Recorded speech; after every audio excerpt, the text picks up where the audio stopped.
बहुत ध्यान देना इस कथा पर। शिव के मंदिर में कभी भी जाओ, तुम्हारा बेटा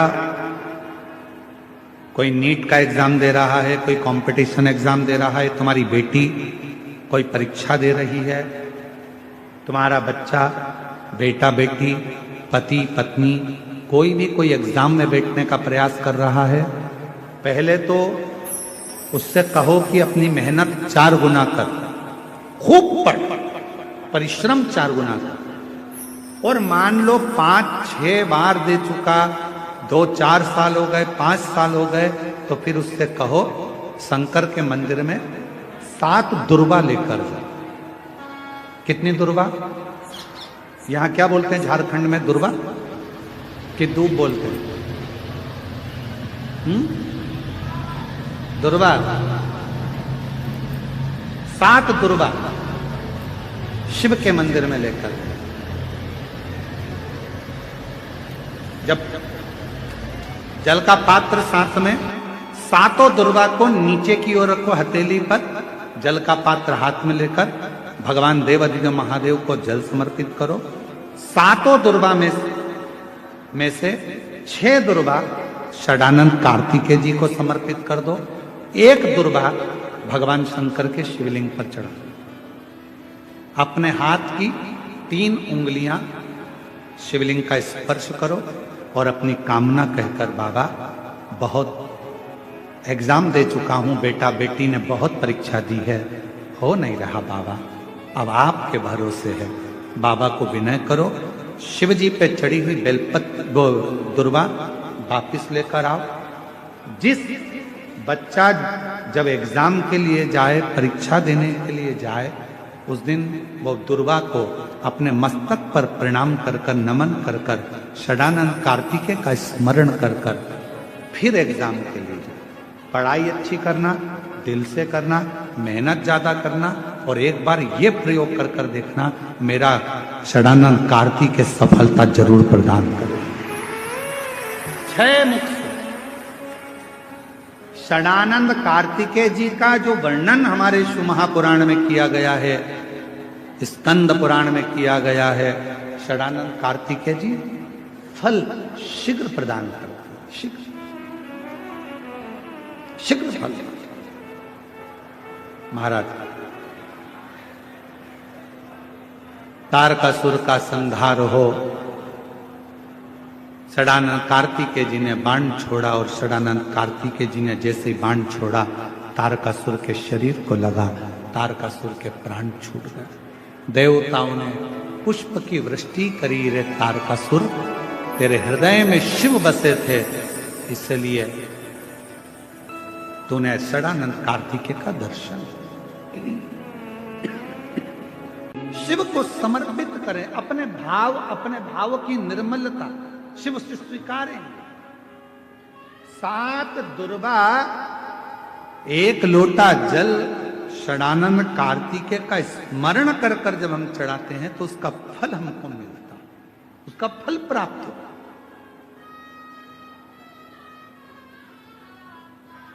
उसका फल हमें मिलता है। शिव कथा कर महाराज, नंदीश्वर महादेव का स्मरण कर कर, जिसके कंठ में, गले में, शरीर में बड़ा रोग हो जाता है, बहुत बड़ा कोई रोग हो गया, जैसे सहज भाषा में कहें कोई बहुत बड़ी बीमारी, बहुत बड़ा रोग, बहुत बड़ी अगर बीमारी, बहुत बड़ा रोग शरीर में हो गया, कोई लीवर, कोई किडनी, कोई कैंसर जैसा भी रोग हो गया, तो शिव महापुराण की कथा कहती है, 1 दुर्वा, कितनी दुर्वा?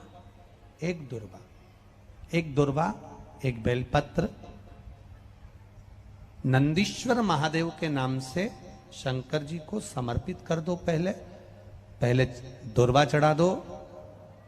जैसे आपके पास में दुर्वा हो तो पहले शिवलिंग पर दुर्वा चढ़ाओ, और दुर्वा चढ़ाने के बाद में फिर बेलपत्र समर्पित करो, और समर्पित करने के बाद में धीरे धीरे देवादिदेव महादेव पर जल का पात्र से, तांबे के कलश से धीरे धीरे शिव जी को जल समर्पित करो। धीरे धीरे भगवान शंकर को फिर जल समर्पित करना प्रारंभ करो। जब आप धीरे धीरे जल चढ़ाना प्रारंभ करेंगे, जल चढ़ाएंगे, धीरे धीरे जल चढ़ाकर उसको दुर्वा बेलपत्र जो चढ़ाई है उसके ऊपर से चढ़े हुए जल को आप लेकर आएंगे। नंदीश्वर शिव जी का नाम लेकर, नंदीश्वर महादेव का नाम लेकर उस जल को किडनी, लीवर, कैंसर जैसे बड़े बड़े रोग जिसके शरीर में हो गए हों उसको मात्र आधे से आधा चम्मच जल भी रोज प्रतिदिन दुर्वा बेलपत्र चढ़ाने के बाद जो चढ़ाया गया जल है उसको लाकर पिलाएंगे। धीरे धीरे बाबा नंदीश्वर का नाम लेकर चढ़ाएंगे तो आराम लगना प्रारंभ हो जाएगा। नंदीश्वर महादेव।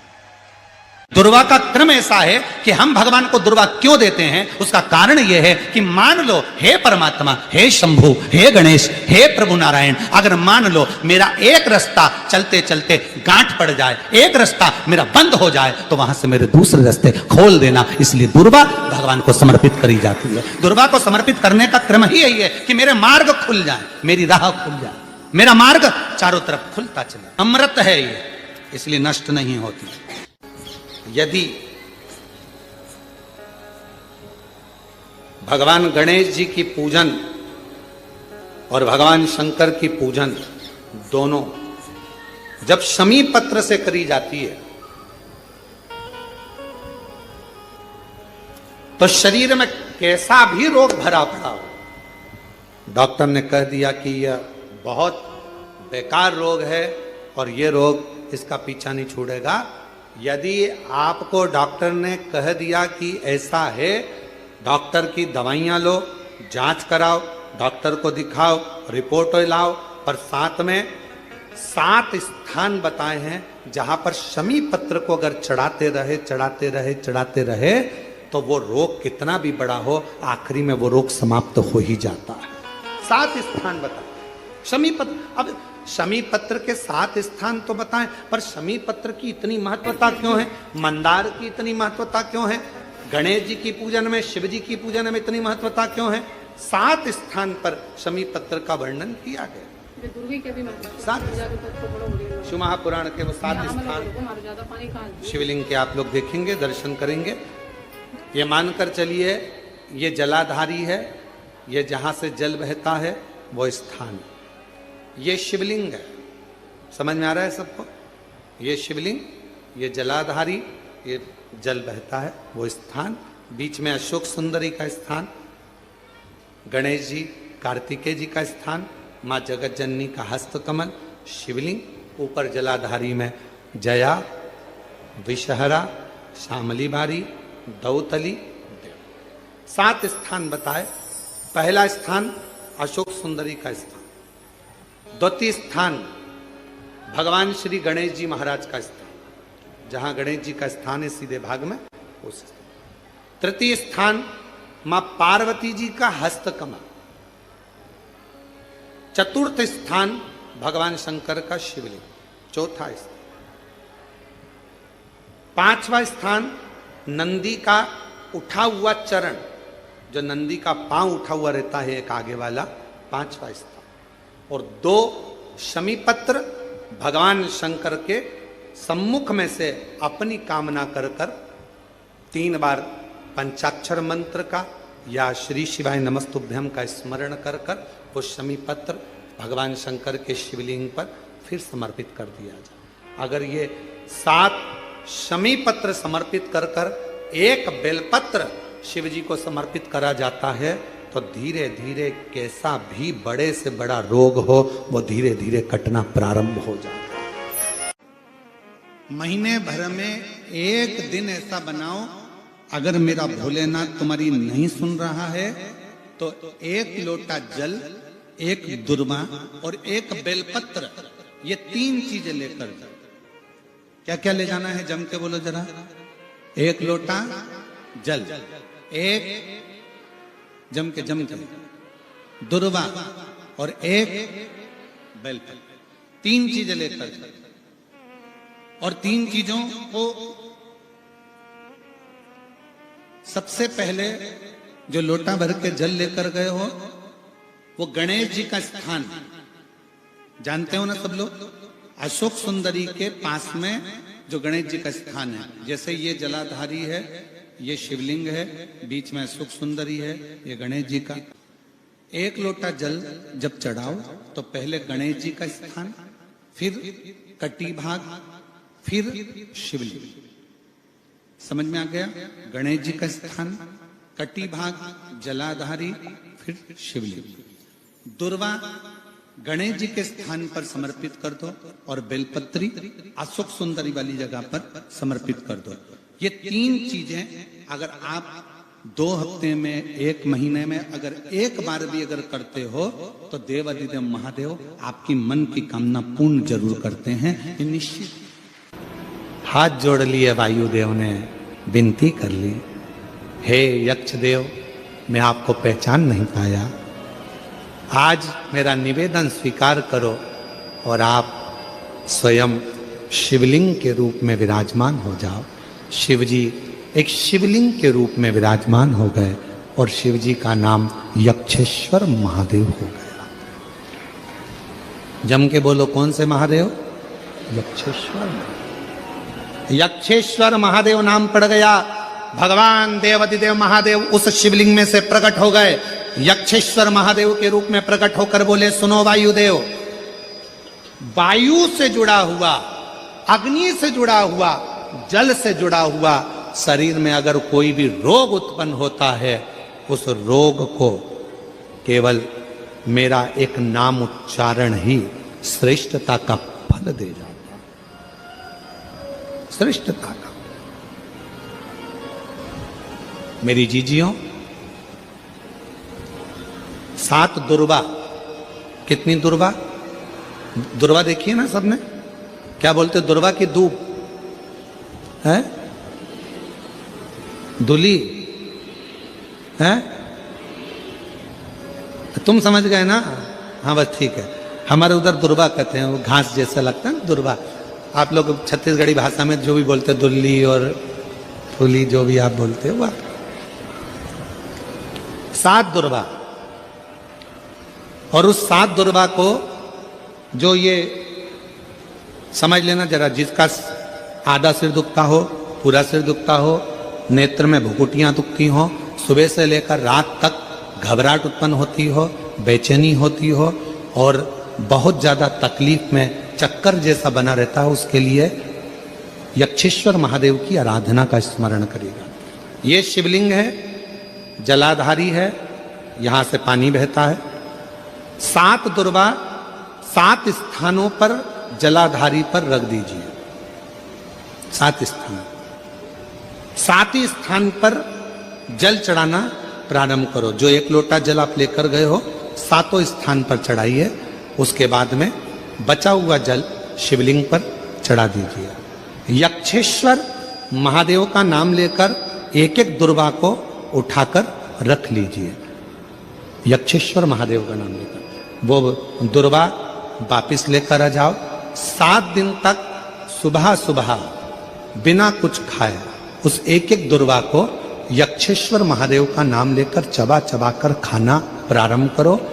7 दिन तो जाने दो, 2 दिन के अंदर ही जिसका भी सुबह से लेकर रात तक सिर में दर्द रहता है, वो धीरे धीरे धीरे धीरे बंद होना प्रारंभ हो जाएगा और शरीर में जो भी तकलीफें हैं वो रोग धीरे धीरे समाप्त हो।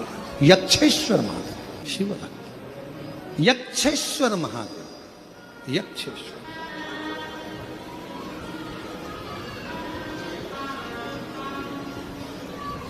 और यक्षेश्वर महादेव का नाम लेकर शिव तत्व को धारण करा।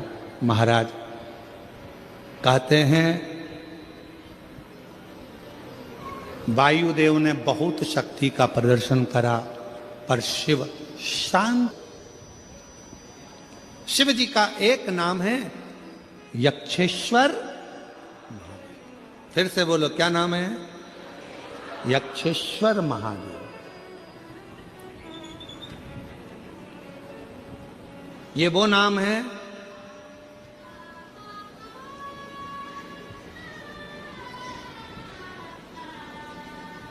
जिस व्यक्ति का सुबह उठते से ही सिर में भुकुटी में, कान के पास से लेकर आधे माथे में जिसका दर्द बना रहता है। सुबह उठते से ही नेत्रों का, भुकुटी का, कर्ण का, माथे का, आधे मस्तक का, आधा सीसी का, आधा भुकुटी का, सिर का 24 घंटे सुबह से लेकर रात तक जिसकी भुकुटी में, सिर में दर्द बना रहता है, उसके लिए ये कथा सर्वश्रेष्ठ है। कौन से महादेव? यक्षेश्वर। थोड़ा ध्यान से सुनिएगा इस कथा को, बड़ी सावधानी के। कई लोग कहते हैं मेरा तो सिर दर्द करता रहता है, सिर दुखता रहता है, आंखें दुखती रहती है, भुकुटी दुखती रहती है, सुबह से उठती हूँ ना जाने क्या हो गया, नजर लग गई क्या, हाय लग गई क्या, इतनी सुंदर भी नहीं हो कि बार बार लगेगी। भाई क्या हाय लग गई क्या, नजर। फिर कई लोग कहते कि ऐसा लग रहा है किसी ने कुछ कर दिया, तुम ही मिले थे करने के लिए। पूरे दुर्ग और भिलाई में दूसरा नहीं मिला जिस पे कर।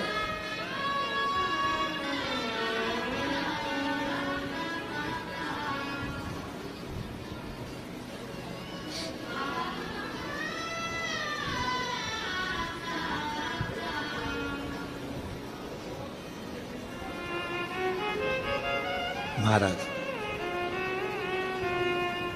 फिर से बोलो, कौन से महादेव? यक्षेश्वर महादेव।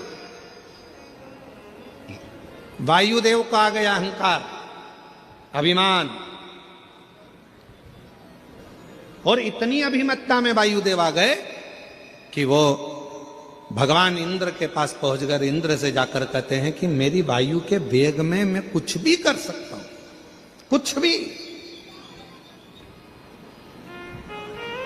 शिव महापुराण की कथा कहती है अगर भगवान आपको सत्ता दे, भगवान आपको पद दे, भगवान आपको प्रतिष्ठा दे, भगवान आपको कुर्सी दे, और भगवान यदि आपको बहुत अच्छे सिंहासन पर बिठाए, बहुत पद दिया, प्रतिष्ठा दी, इज्जत दी, कुर्सी दी, जिस कुर्सी पर तुम कभी नहीं बैठ सकते थे, तुम्हारे जैसे ना जाने कितने सारे इंजीनियर, तुम्हारे जैसे ना जाने कितने कितने डॉक्टर, तुम्हारे जैसे ना जाने कितने कितने ऑफिसर दिन रात पढ़ाई कर रहे हैं, दिन रात लगे हुए हैं, दिन रात मेहनत कर रहे हैं, और उनको वो कुर्सी नहीं मिली, उनको वो पद नहीं मिला जो तुम्हें प्राप्त हुआ है।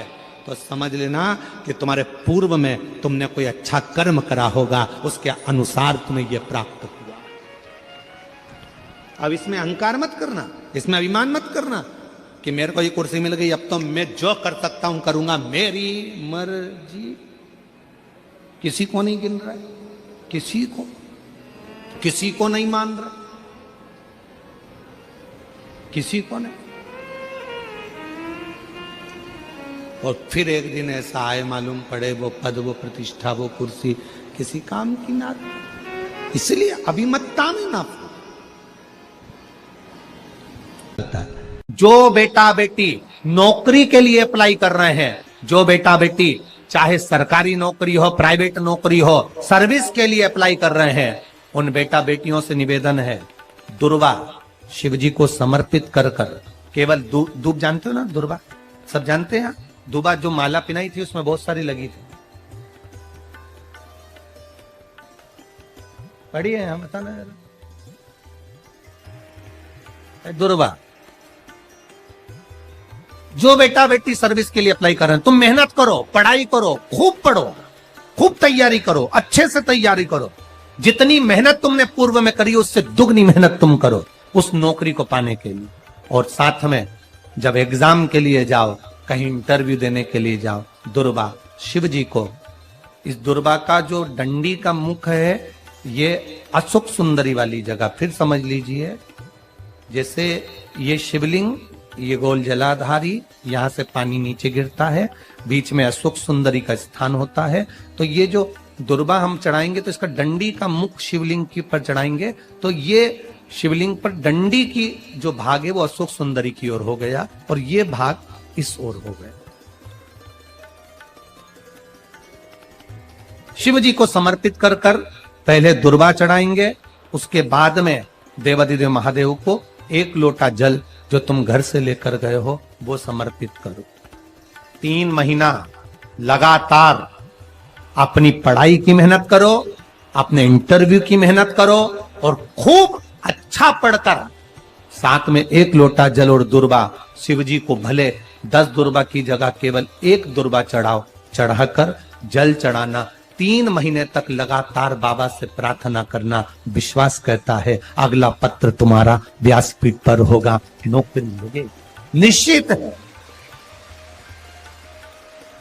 आप करो मेहनत, कर्म करने में पीछे मत हटना, पढ़ने में पीछे मत हटना, विद्या अध्ययन करने में पीछे मत हटना, अच्छी एजुकेशन पाने में पीछे मत हटना। पहले मेहनत अपनी करो। पूर्व में जो इंटरव्यू दिए हैं उसमें जितनी कमी रह गई, अगली कमी को पूर्ण करने के लिए अच्छी मेहनत करो, खूब पढ़ो, खूब अच्छे से विद्या अध्ययन, और फिर बाबा पर समर्पित होकर जाओ, बाबा पर विश्वास कर कर जाओ, भरोसा पूरा कर कर जाना। इंटरव्यू देते समय अपना विल पावर मजबूत होना चाहिए कि मेरे साथ मेरा काल अधिपति महाकाल है, अब निकल कर मानू।